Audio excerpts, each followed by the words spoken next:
नमस्कारम दोस्तों, my name is Aman Kumar. आप सभी लोगों का स्वागत है एक बार और हमारे इस छोटे से चैनल शुभ रात्रि में।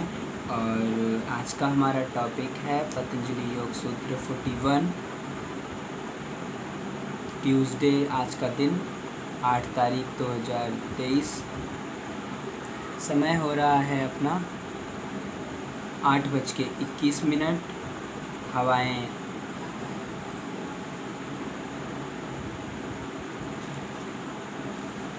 ठंडी लेकिन शांत। और बिना किसी देरी के चलिए स्टार्ट करते हैं। शृण वृत्तेर्भिज्जातस्य वे मने गृहीत्र ग्राहोषु तत्स्थ तदयजन्ता समापतिः। क्षीण वृत्तेरभिजत्स्यैव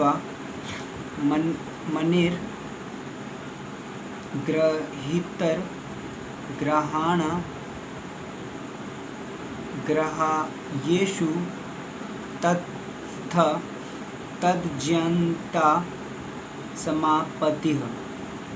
क्षीण means totally weakened, waned or dwindled. वृत्त means modification. अभिजत्स्य means of natural pureness, of flawless. Eva means like, as if.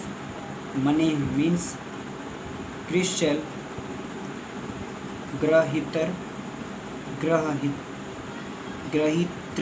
means knower. Grahana means knowledge. Grahyeshu means in knowledge. Tad means by that.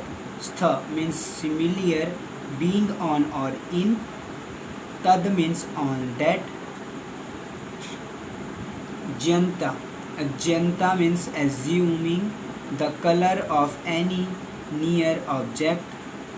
Samapatih means samadhi, balance state, coincidence. Just as the natural pure crystal assumes shapes and colors of objects placed near it, so the yogi's mind, with its totally weakened modifications, becomes clear and balanced and attains the state devoid of differentiation between knower, knowable and knowledge. This culmination of meditation is samadhi.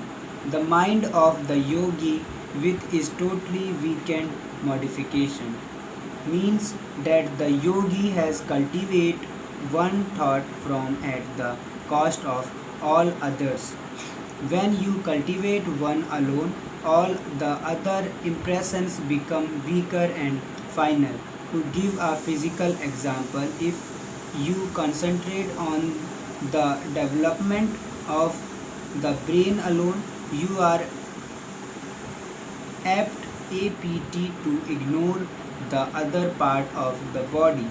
That reminds me of a story by H.G. Wells, where the future generation is described as having only a big head with little limbs like the roots of a potato. Because the people will not use the limbs, there will be no need for the limbs. These people will just think, I must have food, and the food will come. No need even to use a hand to flip a switch, because the switch will be activated by thought. In fact,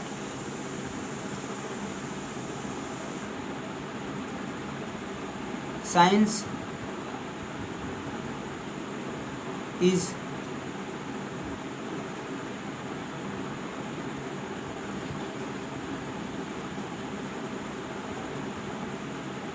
devising cars now, where you sit in the car and say, alright, start, go ahead, be quick, hold on, stop.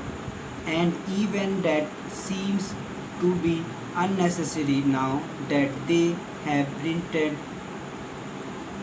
circuit. If you want to go to Boston, take the Boston card, put it into the car's computers, sit quietly, and soon you are in Boston. All you will have to do is buy those cards. Wherever you want to go, put the card into the machine and just do anything you want in the car. Talk businesses, chat or watch television, then the car will remind you, sir, we are in Boston. That is all. No part of the body will be put into use, so it will slowly reduce in size.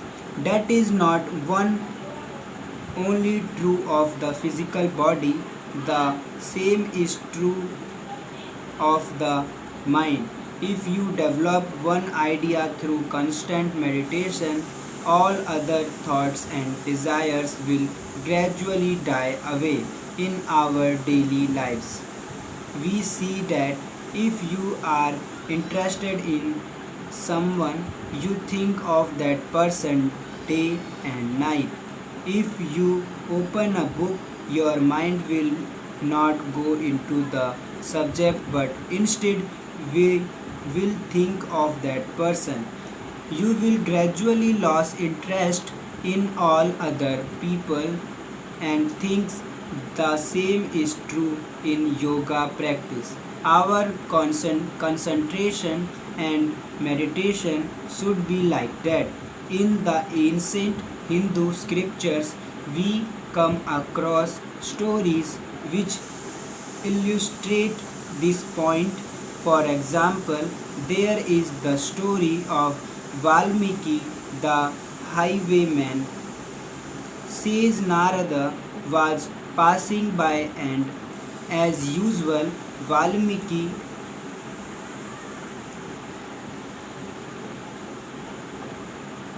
accosted, accosted him and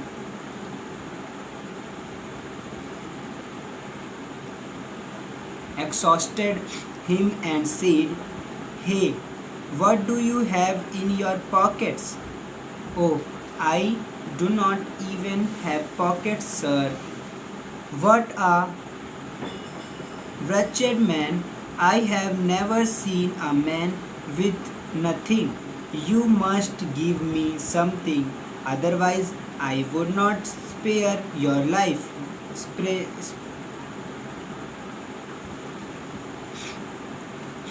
Then Narada said, alright, I will try to get something for you, but don't you think it is a sin to harm innocent people? Oh, you Swamis talk a lot about sin.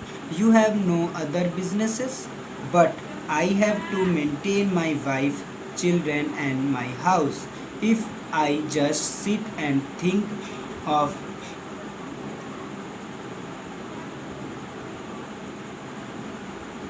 virtu, virtue, virtue, or our tummies are not going to be satisfied. I have to get money somehow by hook or crook. Well, alright, do it. If that is your policy, I do not mind. But you say that you must feed your wife and children by hook or crook. You should know that it is a sin and you will have to face the reaction of it? Well, I do not bother about that.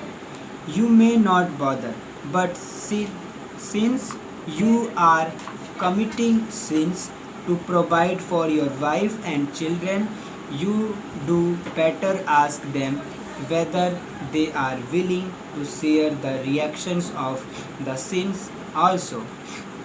Undoubtedly, they will. My wife always says we are one, and my children love me like anything. So, naturally, all I do for their sake will be shared by them. Well, maybe so, but do not just tell me. Go find out for sure. Will you run away? No. Okay. You stay here, I will run there and find out. So he ran to his house and said, Hey, this man asked me a funny question just now. He says that I am committing sins, and certainly there is no doubt about that, but I am doing it for your sake. When you take a share of the food, will you take a share of the sin also? The wife answered, It is your duty as a husband and father to maintain us. It is immaterial to us how you do it. We are not responsible. We didn't ask you to commit sins. You could do some proper work to bring us food anyway. That is your business and your duty. We are not going to bother whether it is right or wrong. We would not take a share of your sins. My God, my beloved children, how about you? As mummy says, Dad, what a dirty family. I thought you were going to share everything with me. You are going to share only the food and nothing else. I do not even want to see your face, says. He ran back and fell at Narada's feet. Swamiji, if you have opened my eyes, what am I to do now? Well, you have committed a lot of sins. You have to purge them all. Please tell me some way. So Narada gave Valmiki mantra initiation. All right. Can you repeat Rama Rama? What is that? I have never heard of it. I am just an illiterate person. I cannot repeat it. Can you give me something easier? Oh, what a pity. Let's see. Look at this. He pointed at a tree. What is it? It is a mara tree. Tree का कोई नाम होगा मरा tree का नाम. It's a tree's name, mara. All right. Can you repeat it? Sure. That is easy. Fine. Sit in a quiet place and just go on repeating mara. Is that all? That will save me from all my sins? Certainly. Well, sir, I believe you. You have already enlightened me quite a lot. You seem to be a good Swami. I will begin right here and now. I do not want to waste any time. So he just sat under a tree and went on repeating mara, mara, mara, mara, mara,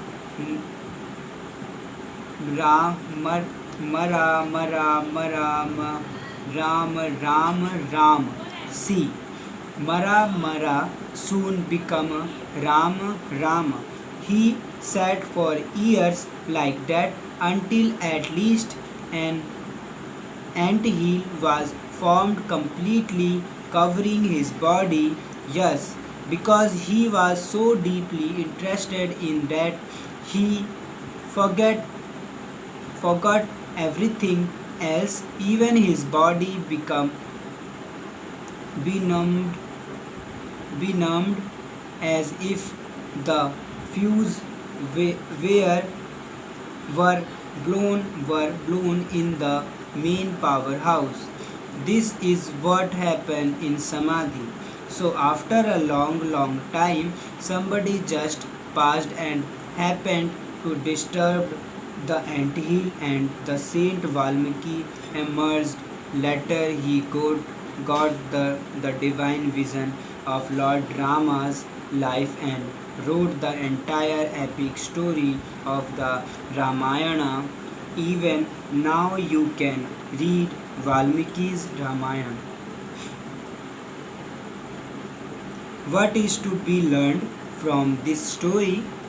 He just concentrated on that mantra and forgot everything else. All the sins slowly dried up for want of nourishment and died away. If you do not pour water on your plant, what will happen? It will slowly wither and die. Our habits will also slowly wither and die away if we do not give them an opportunity to manifest. You need not fight to stop a habit, just don't give it an opportunity to repeat itself. That is all you have to do. Any kind of habit can be easily removed this way, and that is possible by cultivating one proper habit. The mind must have something to hold on to, so you stick to one thing and all the other things die.